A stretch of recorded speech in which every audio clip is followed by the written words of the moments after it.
Guys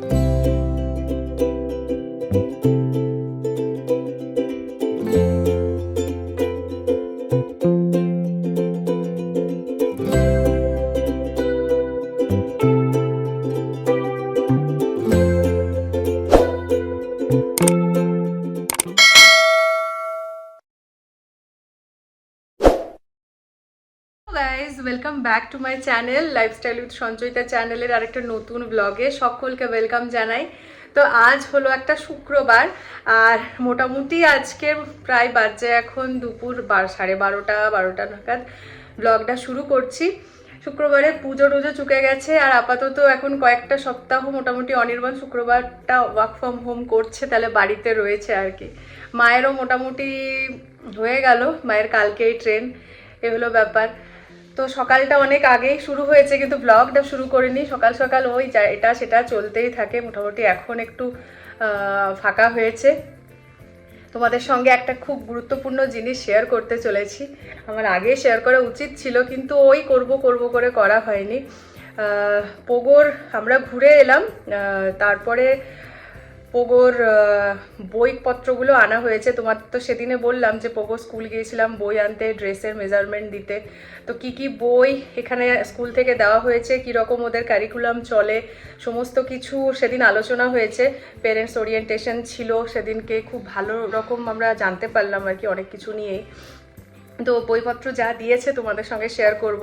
Pogo ভর্তি হয়েছে নারায়ণা ই techno school কেআরপুরমের ব্রাঞ্চে, আর ওখান থেকে কি কি বই দিয়েছে সেটা তোমাদের সঙ্গে চলো শেয়ার করি। তার আগে বলে রাখি যে জিনিসটা আমরা ওখানে শুনলাম, ওদের সাবজেক্ট রয়েছে মেনলি তিনটে। একটা হলো, দাঁড়াও তোমাদের আমি ডায়েরিটা দেখাই। এইটা হচ্ছে ডায়েরিটা ওদের, আর এই ডায়েরিটাতেই মোটামুটি ওদের কি লেখা রয়েছে সাবজেক্টগুলো সেই ওয়াইজ দেখালেই তোমাদেরকে বোঝানো সুবিধা হবে। এইভাবে ডায়েরির পেজগুলোকে একেবারে রেডি করা আছে, যেখানে লিটারেসি রয়েছে, নিউমেরেসি রয়েছে, ল্যাঙ্গুয়েজ রয়েছে। লিটারেসি হয়তো ইংলিশ, নিউমেরেসি মানে ম্যাথ, ল্যাঙ্গুয়েজ হচ্ছে কন্নড়া, আর general awareness, rhymes and stories, এই হলো ব্যাপার। এই সমস্ত কিছু এইভাবেই ডায়েরিটা সাজানো রয়েছে। দেওয়া হয়েছে 3টে কপি।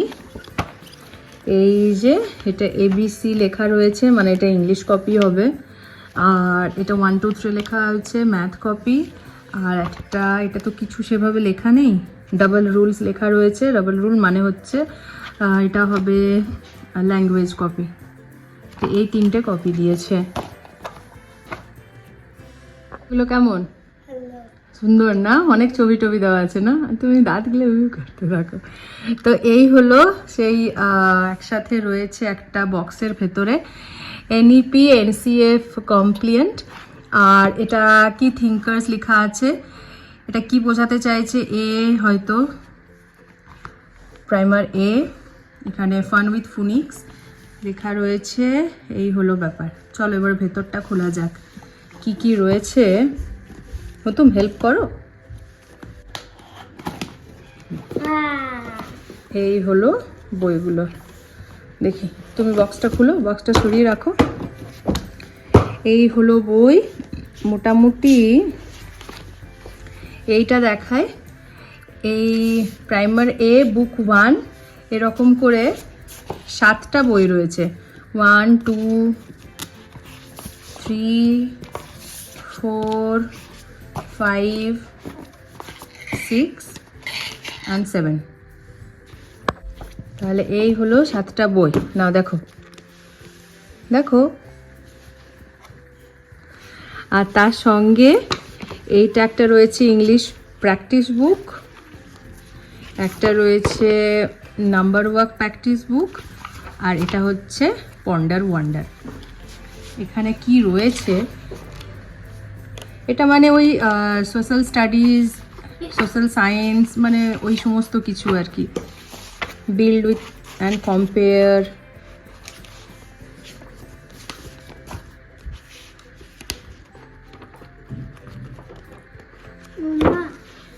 সবচেয়ে ইন্টারেস্টিং এই বুকগুলোর মধ্যে একটা আপনাদেরকে দেখায়।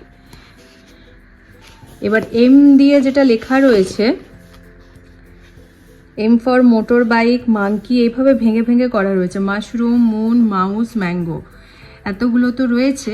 এখানে আবার একটা সুন্দর স্টোরির মতো লিখে দিয়েছে এই সমস্ত কিছু দিয়েই। Moby the merry mouse wanted mango juice, but her mango was eaten by the monkey. Moose Mobby cried sitting near a bush when her mommy got her melon juice. এরকম ভাবে সুন্দর করে সাজানো রয়েছে। এটা পুরোটা এম এর কনসেপ্ট। নেক্সট যদি দেখি, এটা হচ্ছে একটা সুন্দরভাবে সাজানো রয়েছে ডি দিয়ে। সমস্ত যা কিছু এখানে ওয়ার্ড রয়েছে ইন্ডিকেট করা, সব কিছুই ডি দিয়ে।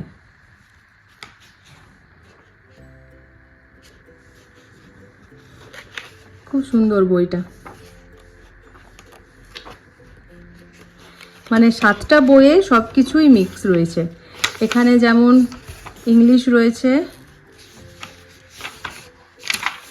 Picture reading, recap letters, letter C K K, আচ্ছা মানে ক্যাপিটাল লেটার আর small letter, sight words, action word, আর রয়েছে ব্লেন্ড অ্যান্ড রিড। এই হলো ব্যাপার।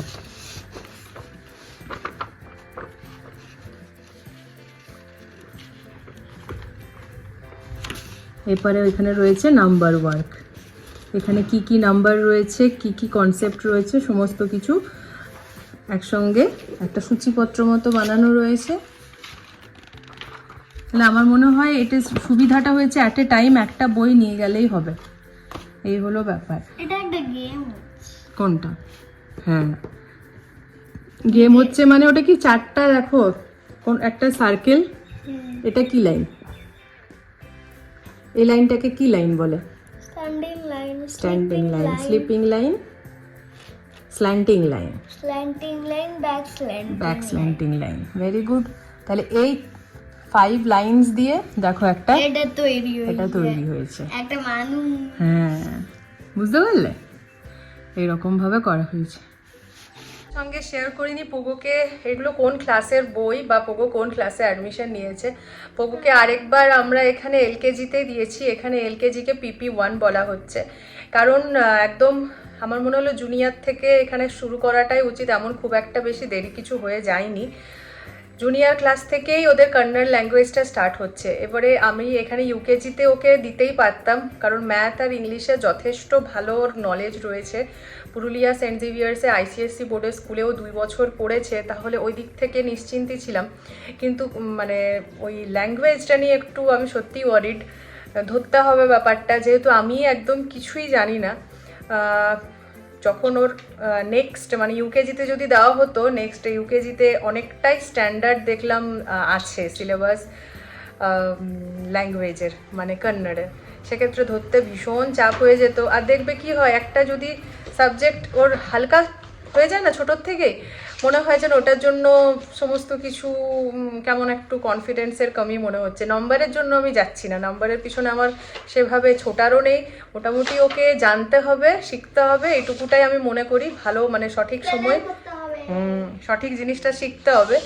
আর তাহলে কনফিডেন্স লেভেলটা বাড়বে। ওই কনফিডেন্স লেভেলটাই হচ্ছে মেন। এবার একটা সাবজেক্টে যদি সমানে পিছিয়ে যেতে থাকে, তাহলে বাকি সাবজেক্টগুলো ভালো হওয়া সত্ত্বেও কোথাও যেন একটা কনফিডেন্স লেভেলটা নড়বড়ে হয়ে যায়। মানে আমার হয় অ্যাকচুয়ালি এইটাই। সে কারণে আমার মনে হলো একদম বেসিক থেকেই শুরু করা যাক। তো ঠিকই আছে, হোপ ফর দি বেস্ট, সব কিছু ভালোর জন্য। ভালো, হ্যাঁ, ভালো অনেক কিছু ভাবনা চিন্তা নিয়েই এখানে শিফট করা হয়েছে। তো আশা করি সব কিছু ভালোই হবে। চলো দিনটা শুরু করি। নিরামিষ রান্না, আবার শুক্রবার এলেই ভাবনা চিন্তা করতে হয় যে কি করা যেতে পারে। জোজো গেছে ইয়েতে, কলেজ, কিছুক্ষণের মধ্যেই আসবে। আর সবচেয়ে ভালো আরেকটা জিনিস হতে চলেছে, কিছুক্ষণ পরে পিকুর আসার আছে। মানে ভাই আর পিউ দুজনেরই কাজ রয়েছে, তো পিকুকে এখানে ছেড়ে যাবে বলেছে। সে কারণে আমরা খুব আর কি এক্সাইটেড। ও সারাটা দিন, হ্যাঁ সারাটা দিন আমাদের সঙ্গেই থাকবে। তো এমনিতে এরা দুজন দু জায়গায় একা একা থাকে, মানে বেটুনও এখানে একা রয়েছে, পিকুও এখানে সারাটা দিন একা। দুজনেই ভালো রকমই বোর হয়, তাহলে দুজনের আজকে ভালো রকম খেলার সঙ্গী হবে, খাবার সঙ্গী হবে। মানে সারাটা দিন মানে হাফ বেলা আর কি, বাজে এখন প্রায় বললাম 12:30, কিছুক্ষণের মধ্যেই চলে আসবে, তারপরে সারাটা দিন একসঙ্গে থাকবে। বাহ, ভালো লাগছে। হ্যাঁ চলো আমরা এবার এখান থেকে উঠি, বইপত্রগুলো এবারে তুমি পড়বে একটু এখন, এখন পড়বে না? আচ্ছা আচ্ছা ঠিক আছে চলো। ঘড়ির কাঁটায় এখন প্রায় 1:30 এসে গেছে আমাদের সেই ক্ষুদে গেস্ট আজকের, যার জন্য আমরা কতক্ষণ থেকে ওয়েট করছিলাম। অনির্বাণ গেছে ওকে আনতে, সঙ্গে করে আবার ব্যাগও এনেছে জামা টামা ভরে। একটা দিক থেকে টেনশনও লাগছে, মা বাবাকে ছেড়ে এই প্রথমবার আমাদের কাছে এতটা সময় থাকবে, সেটা নিয়ে একটু ভয় ভয় লাগছে, থাকবে কি না, কান্নাকাটি করলে কি হবে। কিন্তু একবার মনে হচ্ছে যে না, ও বিন্দাস থেকেও যাবে, ভীষণ কনফিডেন্ট সব ব্যাপারে। এ মাম্বি, এ মাম্বি,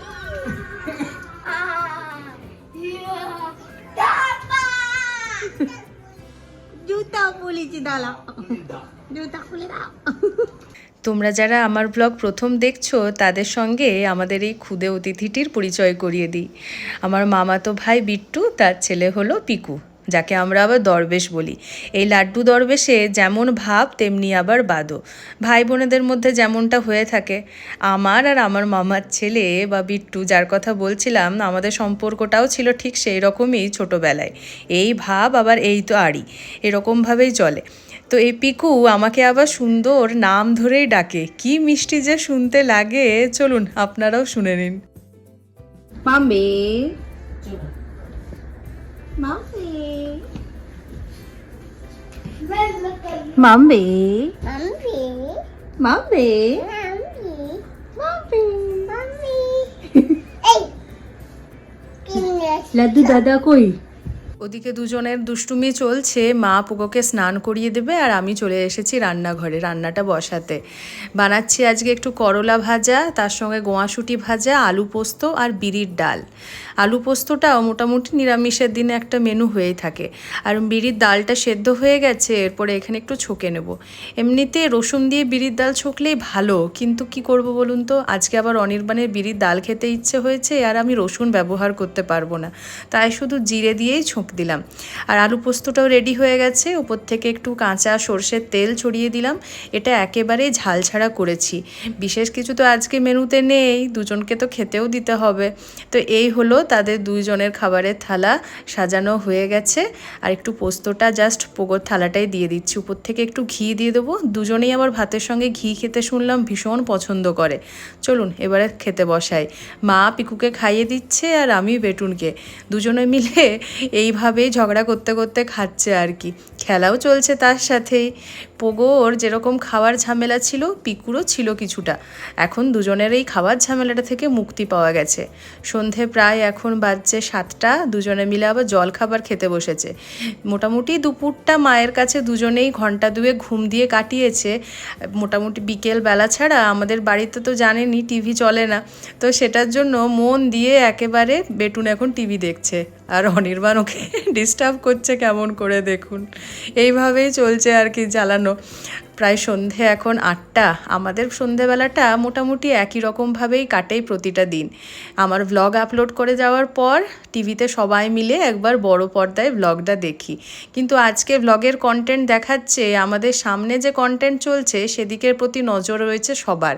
কীরকমভাবে পিকু সবাইকে মারছে দেখুন, জোজো পর্যন্ত মার খেয়ে যাচ্ছে ওর হাতের। যাই হোক চলুন, ওরা কি করছে সেই অ্যাক্টিভিটিতেই আজকে বরং মনটা দিই।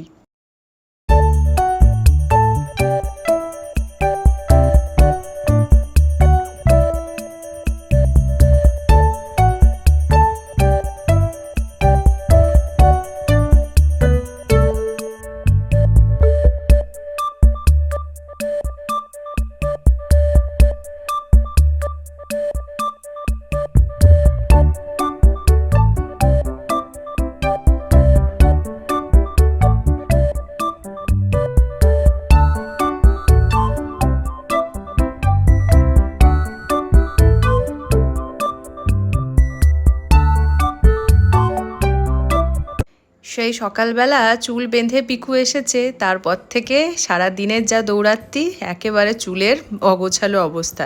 আমাদের পিকু সোনার এক মাথা ভর্তি চুল। আসলে আমাদের বাড়ির নিয়ম হলো 4 বছর 4 মাস না হলে চুল কাটতে নেই, তো সে কারণেই পিকুর মাথায় এত চুল। যাই হোক, সুন্দর একটা পুচকি পাড়া বিনুনি করা হয়েছে। কি কিউট যে দেখতে লাগছে। পিকু যেরকম কিউট, ও চুটকিটা তার চেয়েও বেশি কিন্তু কিউট। কি মিষ্টি যে দেখতে লাগছে, যখনই মাথাটা দুলাচ্ছে চুটকিটা টুই টুই নড়ছে। সারাদিনে একবার মা বাবার খোঁজ না নিলেও ঘুম থেকে উঠে একবার বলেছে বাবা কই। যাই হোক, পিউ আর বিট্টু এসেছে ওকে নিতে। কেমন দেখুন থলির ভেতরে ঢুকে গেছে পুরো, এই পুচকিটা। ওরও ভীষণ মজা হচ্ছে থলির ভেতরে ঢুকে। যাই হোক, পিউ আর ভাই ওকে নিতে এসেছে, কিছুক্ষণের মধ্যেই ওরা ফিরে যাবে। আজ রাতটা পেরোলেই কালকে আবার সকাল সকাল রয়েছে মায়ের ট্রেন। পিকু অন্যদিন যাওয়ার সময় কান্নাকাটি জোরে, কিন্তু পিউ যেই বলেছে আজকে আমি রইলাম তুমি চলে যাও বাবার সাথে, অমনি মাকে নিয়ে যাওয়ার জন্য নিজের কান্নাকাটিটি গেছে ভুলে। যাই হোক, চলুন আজকের ব্লগটা এখানে শেষ করছি। কাল সকাল সকাল আবার একটা নতুন ব্লগ নিয়ে আসছি, কারণ সকাল প্রায় 7টার মধ্যে কালকে সমস্ত কিছু রেডি করে 7:30 অবধি বেরিয়ে যাব স্টেশনের উদ্দেশ্যে মাকে ট্রেনে চাপাতে। আজকের ব্লগটা এখানে শেষ করছি। থ্যাঙ্কস ফর ওয়াচিং বন্ধুরা।